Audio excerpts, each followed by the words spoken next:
Attention, information importante. Comme chaque année, je serai au Salon du Livre d'Histoire de Versailles les samedis 22 et dimanche 23 novembre pour interviewer 12 auteurs et pourquoi pas vous rencontrer finalement. Ce festival 100% Histoire, c'est à l'Hôtel de Ville de Versailles, entre autres, de 14h à 18h30. Venez rencontrer les auteurs et pourquoi pas préparer vos cadeaux de Noël, puis aussi vous faire plaisir évidemment. Bon à savoir, l'entrée au Festival Histoire de lire nécessite la réservation en ligne de votre billet. On se retrouve là-bas, salut. Timeline, 5000 ans d'histoire, Richard Fremder. C'est l'histoire d'un sacrifice, mais c'est beau, les sacrifices. C'est devenu une légende qui, plus de 160 ans après, continue d'inspirer, de rassembler et de donner sens à l'aventure singulière de la Légion étrangère et de la France, quelque part. C'est l'image de la France. Alors, il y a un parallèle évident, bien sûr.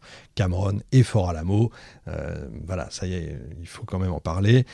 Mars 1836, vous avez 180 défenseurs texians, des colons anglo-américains et des terranos insurgés, qui affrontent les 1500 à 2000 soldats de Santa Anna. Et comme à Cameron, le rapport de force est quand même écrasant. Comme à Cameron, les assiégés savent qu'ils n'ont aucune chance de survie, mais ils choisissent de résister jusqu'au bout, et dans les deux cas, le combat dure plusieurs jours pour l'un, 13 jours pour Alamo, 11 heures pour Cameron, donc une journée, et s'achève par la mort de presque tous les défenseurs.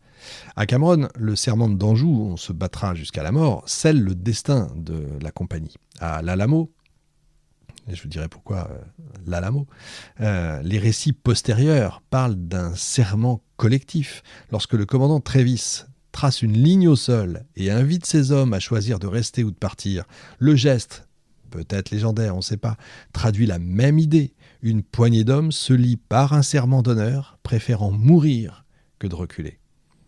La plus grande similitude, finalement, réside dans la postérité.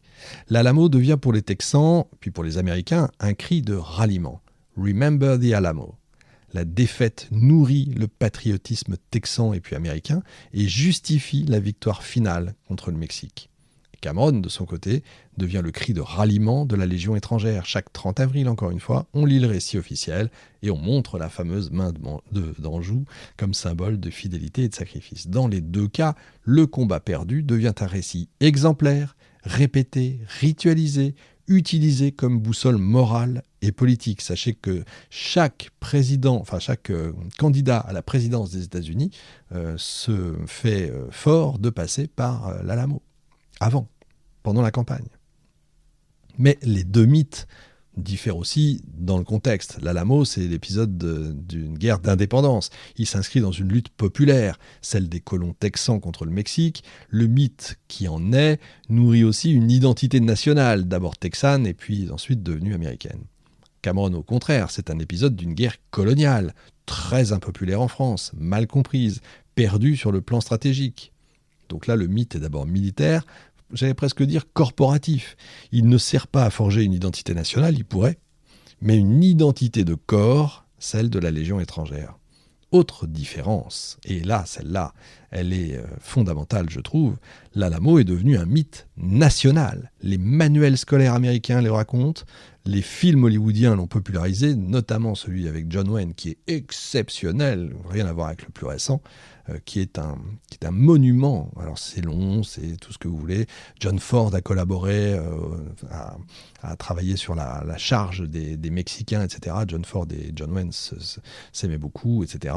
Cameron, lui, est resté un mythe militaire puissant, c'est vrai, mais limité à la sphère de la Légion et de l'armée. Le grand public français, même pas sûr qu'ils connaissent le nom. Moi, encore une fois, je l'ai connu très récemment parce que je l'ai lu dans un roman. J'ai dit, qu'est-ce que c'est que ce truc-là ?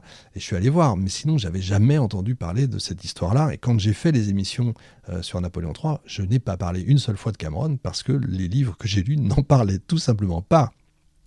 Quant aux détails, je vous en parle même pas. En définitive, Cameron et l'Alamo illustrent la même logique mémorielle transformée, c'est vrai, une défaite en victoire morale. Les deux récits montrent que l'héroïsme, la fidélité au serment, j'insiste, la résistance désespérée peuvent avoir plus de valeur symbolique que la victoire elle-même. Mais là où l'Alamo fonde une identité nationale américaine, Cameron fonde seulement une identité militaire spécifique, celle de la Légion étrangère. L'un parle à une nation entière, exalte la nation entière, pas l'autre. C'est comme ça. Le 30 avril, donc, une poignée de légionnaires se bat jusqu'au bout dans une hacienda mexicaine perdue. Militairement, Cameron est une défaite, j'insiste. Politiquement, il s'inscrit dans une expédition du Mexique qui va rester comme l'un des plus grands échecs du Second Empire. Mais symboliquement, encore une fois, il est tout le contraire, une victoire morale, une victoire de l'honneur, une victoire du serment tenu jusqu'au dernier souffle. Vous allez dire que j'insiste, mais oui, je veux insister sur la morale et sur l'honneur, tellement déficient ces derniers temps, je suis désolé de le dire. Cameron concentre à lui tout seul, en fait, c'est pour ça que j'avais envie d'en parler, le paradoxe de Napoléon III et de son règne. À l'échelle impériale, le projet mexicain illustre les rêves grandioses, chimériques de l'empereur. Fonder un empire latin en Amérique, c'est complètement fou. Défendre la foi catholique, concurrencer les États-Unis, à ce moment-là, c'était devenu chimérique. Mais ces rêves vont se fracasser, d'où la chimère, sur les guérillas de Juárez et les limites de la puissance française. Et puis aussi, je crois qu'il faut le dire, sur la méconnaissance du terrain et surtout, encore une fois, ce côté furia francese où on croit toujours qu'en déboulant, on va tout emporter. Non, c'est terminé, ça n'apporte que des désillusions. Et pourtant, Cameron a survécu, Cameron a grandi, transcendé son contexte, mais pas forcément dans le grand public. Alors, encore une fois, il n'est pas seul dans l'histoire, il y en a eu d'autres, c'est important. Mais plus de 160 ans après, Cameron continue de vivre, et c'est pour ça que je voulais vous en faire part. C'est pas seulement un souvenir militaire, vraiment j'insiste encore une fois, c'est un récit de fraternité, c'est un récit de sacrifice qui dépasse les époques, qui dépasse les conditions. Au-delà de la poussière de Veracruz, des illusions du Second Empire, il reste ce qu'il a été ce jour-là, l'éternité d'un serment. Et c'est pour ça que j'insiste tellement sur le fait qu'aujourd'hui, quand on voit ce qu'on voit, j'enregistre cette émission, on est le 14 octobre, 2025 et ceux qui écouteront plus tard se souviendront peut-être d'avoir assisté à un délire politique dans ce pays où on ne pense qu'à soi. Est-ce qu'un jour on va enfin retrouver la force et le courage en fait pour la patrie?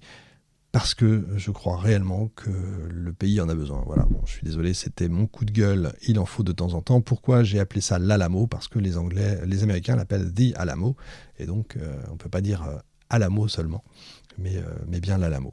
Voilà, c'était mon petit coup de gueule, pas du tout, c'est mon grand coup de cœur, cette bataille de Cameron. J'espère que vous en avez appris un peu plus ou carrément tout, que vous avez tout appris sur cette bataille. On se dit rendez-vous dans une semaine, salut. Timeline, 5000 ans d'histoire, Richard Fremder.